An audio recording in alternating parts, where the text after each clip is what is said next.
여기까지는 내용이 참 좋은데 왜 한국투자증권은 목표 주가를 내렸을까요? 그 이유는 안녕하세요, 강남몰입니다. 7월 8일 한국투자증권에서 나온 에코프로비엠 레포트를 보면서 참 뭐랄까 기분이 편치 않았던 것 같습니다. 기존의 에코프로비엠 목표 주가를 가장 높게 보고 있던 한국투자증권이 에코프로비엠의 목표 주가를 22%나 하향했거든요. 전 증권사의 목표 주가 자체는 적당히 참고만 하는 편이지만 증권사의 목표 주가가 변동될 때는 긴장을 조금 하는 편입니다. 에코프로비엠의 목표 주가 근거를 보면 LNF 주주도 마음은 편할 수 없을 것 같습니다. 같이 한번 이유를 보시죠. 지금 보시는 자료는 에코프로비엠의 분기 실적 및 추정 자료입니다. 분기별 매출액 증가율은 30% 정도를 보여주다가 2022년 2분기 매출액 증가율이 40%까지를 전망하고 있습니다. 1월 21일 화재로 중단됐던 공장의 재가동이 반영되기도 했을 것이고 양극재 판가 상승에 영향 등이 녹아져 있는 컨센일 것입니다. 최근 영업이익 증가율과 그 전망도 상당히 높은 편이죠. 그런데 7월 8일 한국투자증권에서 레포트를 내놓았습니다. 2분기 매출은 1조, 영업이익은 788억까지 보더군요. 기존 한국투자증권의 컨센보다도 높게 보고 있습니다. 매출은 19%, 영업이익은 16% 증가를 내다보고 있으니까요. 이것은 분명히 긍정적인 시그널이죠. 2분기 컨센 상향의 주요 이유는 양극재 판가 30% 상승과 출하량 20% 증가를 추정하고 있기 때문이고 환율 상승 효과도 함께 이야기하고 있습니다. 여기까지는 내용이 참 좋은데 왜 한국투자증권은 목표 주가를 내렸을까요? 그 이유는 2024년, 2025년 전망에 있습니다.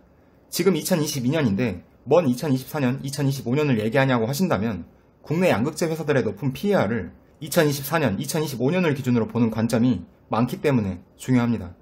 한국투자증권은 2022년과 2023년 전망치는 올렸지만 2024년, 2025년 전망치를 하향했습니다. 한국투자증권 레포트에 있던 전기차용 2차전지 생산량 증가율 전망치를 함께 보시면 기존 전망치는 진한 파랑, 신규 전망치는 연한 파랑색입니다. 신규 전망치가 기존 전망치보다 아래쪽에 위치해 있죠. 한국투자증권에서는 에코프로비엠 주가 하향에 대해서 이렇게 설명하고 있습니다. 첫째, 인플레이션에 따른 실질 구매력 감소입니다. 이 부분은 이해를 합니다. 저도 항상 불안했던 부분인데 증권사 레포트를 통해서 이렇게 보니까 참 기분이 편하지 않습니다. 둘째, 자동차 업체는 판매량 증가를 위해서 전기차 가격을 낮출 것이라 가정한다고 합니다.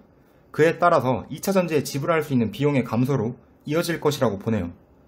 저는 이 부분이 좀 이해가 가지 않았습니다.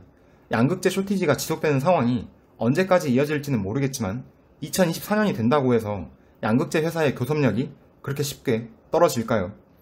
그리고 미국과 유럽의 전기차 보조금이 2024년에도 있다면 전기차 업체들이 전기차 가격을 낮출 필요도 없지 않을까? 라는 생각도 들고요.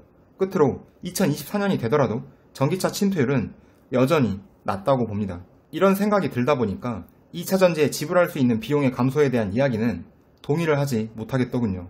그리고 전기차용 2차전지 생산량 증가율을 연평균 47% 증가해서 44% 증가로 3%포인트 낮췄다고 하는데 이건 뭐 그럴 수도 있겠다 싶네요. 뭐 어쨌거나 듣기 좋은 소리는 아니었고 그렇다고 무시할 수도 없는 이야기입니다. 2차전지 소재에 투자하는 입장에서 제일 걱정인 것이 경기 둔화와 소비자의 구매력 감소 부분이거든요.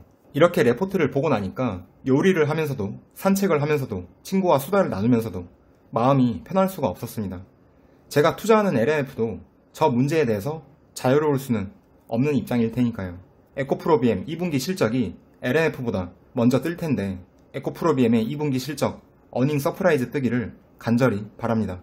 한국투자증권이 전망하는 에코프로비엠의 연간 실적 추정치입니다. 2022년 지배주주 순이익 221억을 기준으로 PER 50배를 적용하여 목표 주가 14만원을 설정했더군요. 기존 목표 PER이 72배였던 점을 고려하면 기존 목표가 대비 22% 하향한 셈입니다. 아래 생산 캐파 부분도 함께 참고하시면 좋을 것 같습니다. 진짜 양극재 회사는 캐파 체크를 항상 하고 계셔야 됩니다. 제일 중요합니다. 에코프로비엠에 대한 증권사 목표 주가입니다. 한국투자증권이 기존에는 제일 목표가를 높게 내고 있던 증권사였는데 씁쓸하죠. 다른 증권사들도 아마 곧 레포트를 쏟아낼 것 같은데 어떻게 나오는지 유심히 지켜봐야겠습니다. 오늘 준비한 영상은 여기까지입니다. 제 채널을 후원해주시는 경수님, 김가즈아님, 더리치님, 옥상댄스님, 이영웅님, 정숙최님, 임스미래님께 감사한 마음을 전합니다. 오늘 영상과 관련된 생각을 편하게 댓글로 남겨주세요. 구독과 좋아요는 영상을 기획하고 자료 조사하고 자료 정리하고 녹음하고 편집할 때 정말 큰 힘이 됩니다. 영상 끝까지 봐주셔서 감사합니다.